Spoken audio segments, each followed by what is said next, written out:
key to the spiritual truths which lead to our ascension.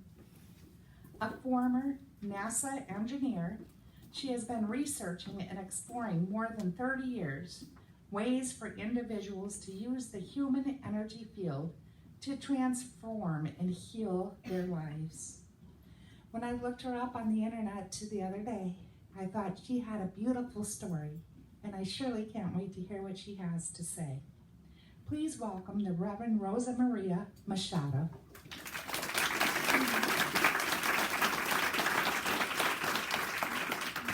I'm going to lower this. I'm not that tall. And then I'll even point it up. How's that? Can you see me? Yes. I'm really not here. We're not either. That's right. Well, if you could believe it, we all made a decision a long, long time ago to come and be here at the same time.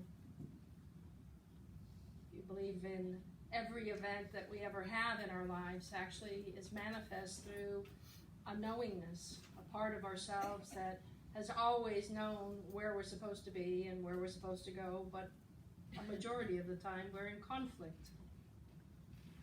And what is that conflict? It is conflict with self. We're afraid to know who we are. We're afraid to know ourselves. We're more than willing to look at others for the answers. And how do we know that? If you look in the mirror in the morning, you get to see what you look like, right?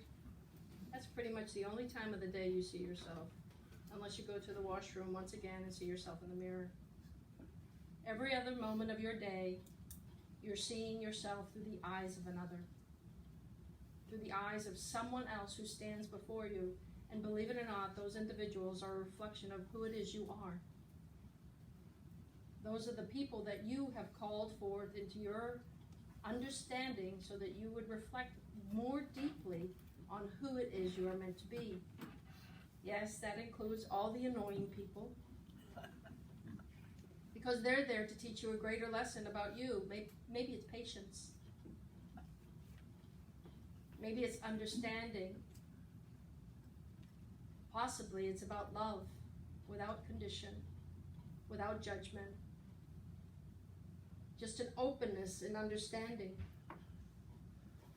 Because some part of ourselves is seeking a greater understanding of love for ourselves.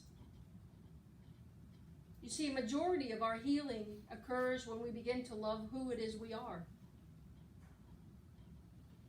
When we begin to embrace every aspect of our lives and do not judge them. When we recognize that we have an opportunity to make mistakes. And that's all they are.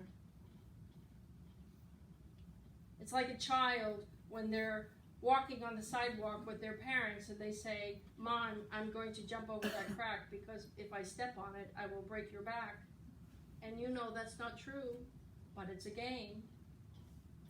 It's a game they play.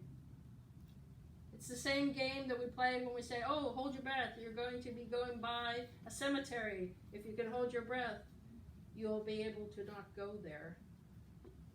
But do we go there in the end?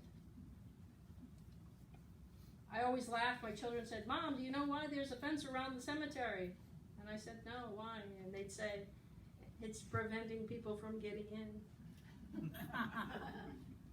And I'd go, "Oh, only the dead people go, huh?" And they'd go, "Yes." They're dying again. Because they're dead. There is no fence. I said, "I see." I've had a wonderful opportunity over the last few days to celebrate a new beginning of life. My grandchild was born on Christmas Eve. And one of the great things is that it aligns with this talk, because this talk is about our rebirth, and it doesn't have to wait until reincarnation.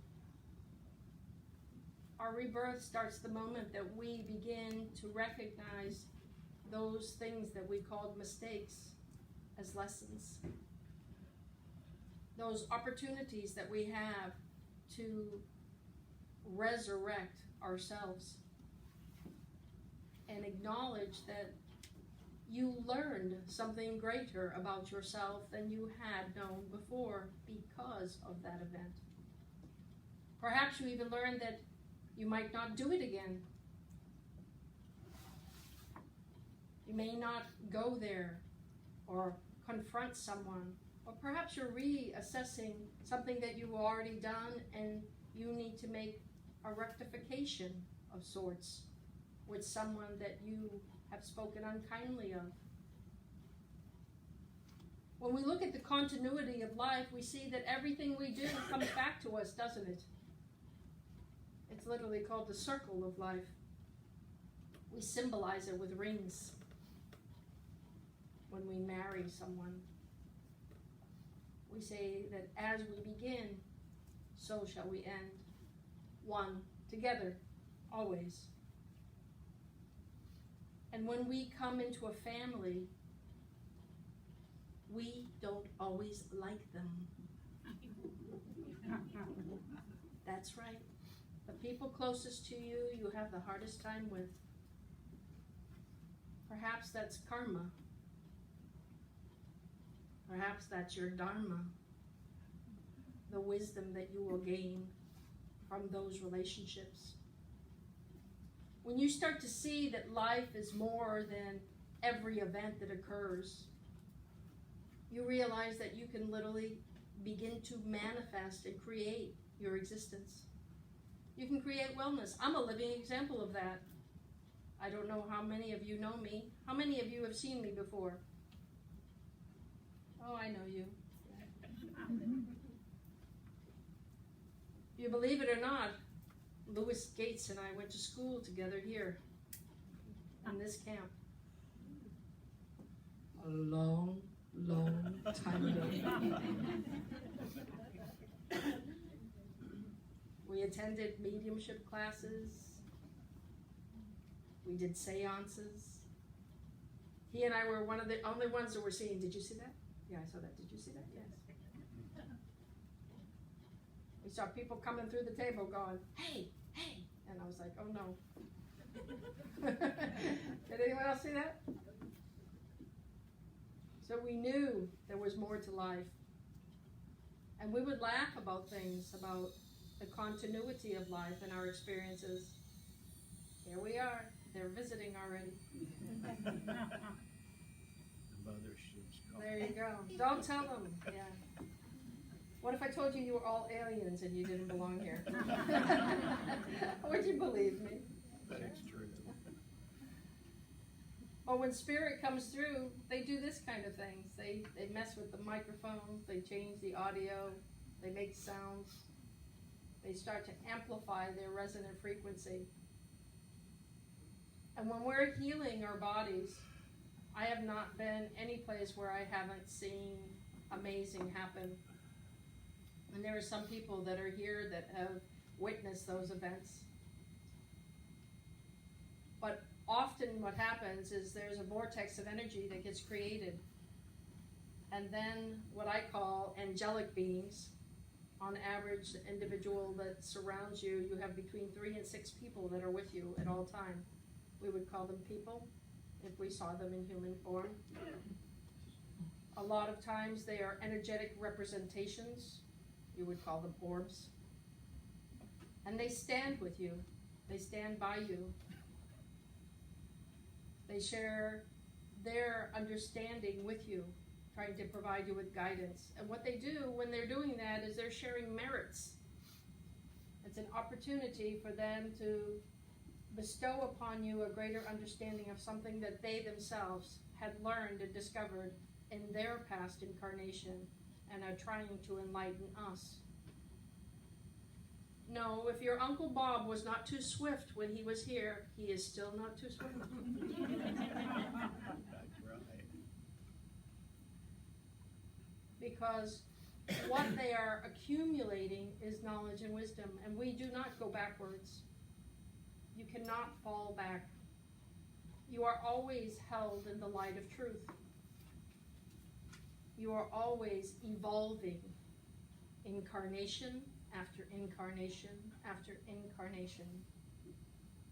until you get to a point where you say, I no longer wish to incarnate.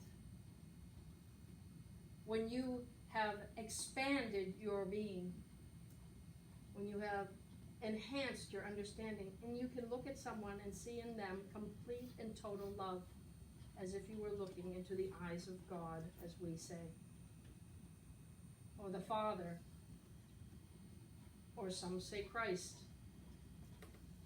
What you're seeing is the magnificence of the essence of what each and every one of you are. I loved my teachers. When I was young, they would say, 3 things I give to you to remember, child, as you grow. Trust, love, and gratitude are necessary elements of your existence. And I asked why. And they said, trust that that which you have asked for has already been given. When you ask, release it with as much love as possible. Surround it with the essence of all that is love in your understanding. And ask that it be amplified. Be grateful for having had the opportunity to ask, and for that which you are about to receive. Recognize that it may not be in your time. Aren't we always in a hurry? Why hasn't it happened? A child knows when he's supposed to come out, or she. They have a timetable of their own. A moment that says, this is what's going to happen for me, and I'm going to be happy when I get there. Probably not. They're probably fighting. That's the contractions. No, don't let me out of here. I don't want to go to that place. I kind of like it here. It's warm and safe. I've been here for 9 months, sometimes a little longer. How many years have you been here? And when will you stop counting? Because the child isn't counting. The child is only begun to count when we introduce a birthday, a new year. We begin to discover that it is we who get old because we're counting time. And if you look at Scripture, it says time will cease to exist. And then what happens? What would you do if you were immortal?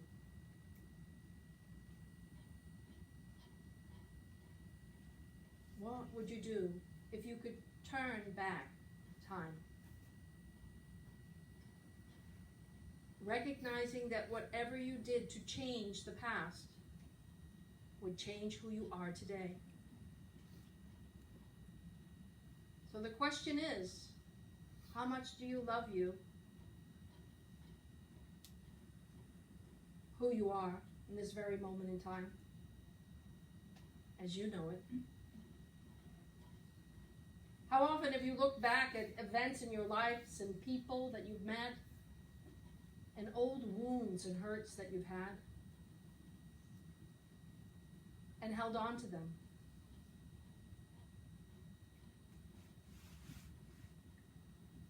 Someone I love very much said to me, I realized one day that the people I was most angry at are dead, and I'm still angry.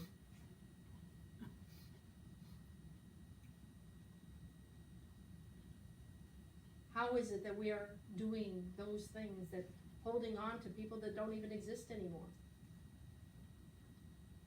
How many of you are holding on to a childhood grudge? And why do I bring that up? Because every event of our lives affects our physical body. Everything. We hold anger in our liver. selfishness in our pancreas, fear in our kidneys, inability to speak in our throat and thyroid, lack of vision in our eyes. We're afraid to see something about ourselves. And the only time we get to see that something is when we're standing in the mirror in the morning, brushing our teeth, putting on our makeup. You guys stroking your beards or trimming them, combing your hair, always saying you look awesome.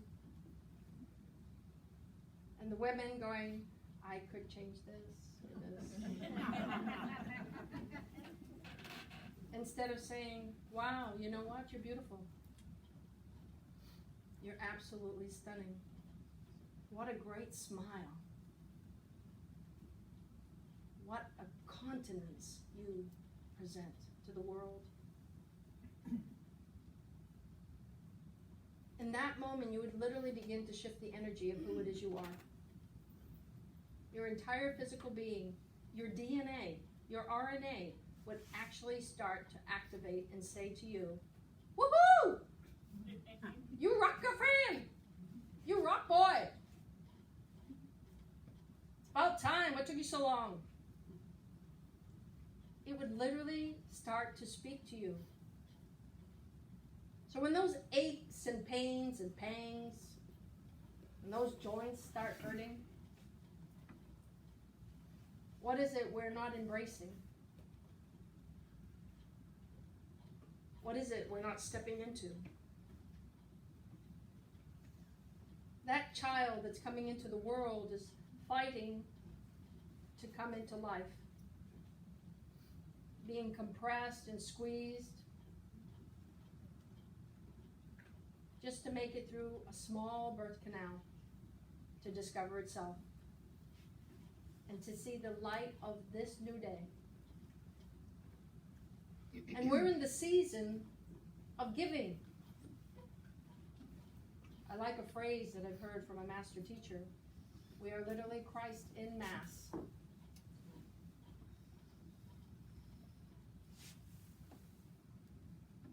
We are celebrating the continuity of life. And in the coming year, what are you going to choose? Are you going to continue to look back to the past and hold on to what was? Or are you going to change and start to manifest something new, something amazing, something transformational?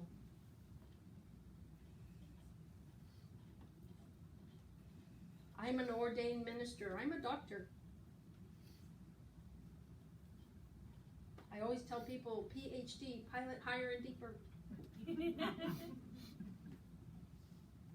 But those are titles and degrees and paper. They are not who it is I am. I am so much more. And when we are able to say, I am love, I am gratitude, I am kindness, I am compassion, I am understanding, I am focus, I am a manifester of abundance, I am the virtue of truth. When you begin to say those words in power, I am, you ignite within your very soul the recognition of your part of the great Creator. You are not here by accident. You are not separate from God, never have you been. You've never made a mistake. There wasn't something there to teach you a lesson about who you are and what you're supposed to be and where you're supposed to go and how you're going to get there. You have literally traversed this earthly plane discovering you, waiting to embrace who it is you are meant to be. If you're an individual begins to project to somebody else, they did this to me, they did that to me, poor me, woe me. Isn't that Eeyore and Winnie the Pooh? Woe's me. Or in Gulliver's Travels, there was the little man who would say, "Oh no, here we go again." Do you say that every day when you wake up? How do you embrace life? How do you know who you are? Is it those people that stand before you? Because you know you're a magnet. You are magnetic resonance energy. You are frequency and color. And if you see with eyes that have the ability to transcend the physical form, you literally have polarities that magnetize one to the other, and they look like an auric field, a vibration of energy that encompasses the two of you in a sphere of light that is brilliant. It's multi-color, multi-dimensional. And when someone rubs you the wrong way, it's like static electricity. You literally repel one another. I don't want to get next to them. They annoy me. They agitate me. And then someone says, "Do you know them?" "Oh, no." "You don't know them?" Just something about them. It's a frequency. It's a vibration. And when you move to that place that says, "I am the essence of all that is love," people know it. People feel it. They literally draw themselves to it. They want more of it. I want to meet them again. Who are they? They seem really nice. I want to embrace them. I want to feel that energy. I started seeing when I was a very young child after a traumatic event. I was severely burned. And when I came through that, I was literally removed from my body. I was out here watching an event occur. And I was being told, "You don't have to experience this pain. This isn't yours, it's about them." And I'm like, wow, why am I in it? Because you're the tool that is being used to help to teach the lesson. You're someone they love. And we're going to see how they respond. We're going to see what they do. And you're going to watch. And you're going to listen. And I could hear the thoughts of my mother as my body was severely burned. But all I remember is being told that no harm would come to me. And when you would look at me today, you would never know that I had been burned. I see it, but nobody else does. Because if we have the power to believe and are told the truth, this won't hurt you. You won't get hurt. Do you remember when you were a daredevil in your younger days? Perhaps you went skiing and you were coming down that mountain so fast that you knew you had brakes. And you could stop. Today you go up there and you're going, "I don't know. It looks so steep. And it's probably icy. And my knees, they're not what they used to be."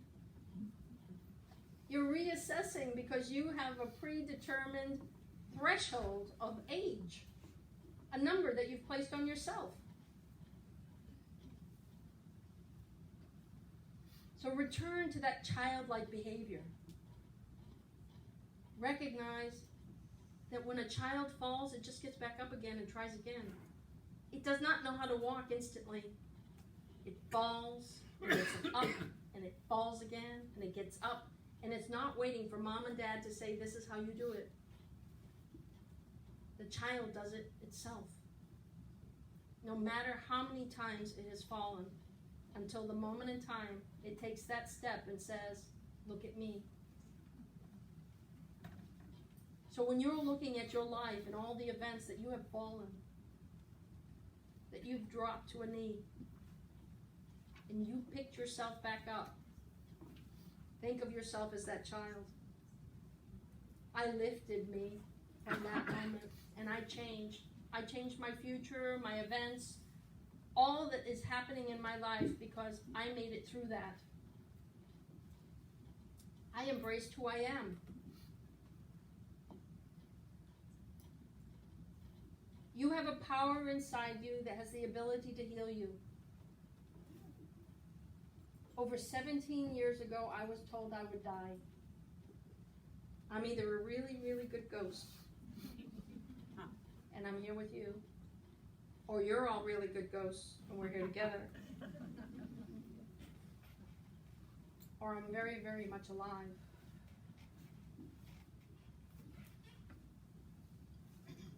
And what I discovered in that journey was that every event, every mistake, I had to acknowledge. Every action, every activity, every event, everything. I had to embrace who it is I am. So I ask you to treat yourself like a child. Be like that little one that falls and gets back up again and says, I just learned something. But doesn't give up. They go out and skateboard, skin their knees all up, tear up their arms and hands, and they get right back on that skateboard. They're thrown off a horse, and you see them jump right back on that horse and ride away. They get hurt skiing, and they still go ski. You go to work. Someone says something unkind to you, and you hold on. Why? Is it your truth? Someone else's opinion, isn't it? And what's that famous phrase? Other people's opinion of me is not my concern. I am who I am because it is who I choose to be.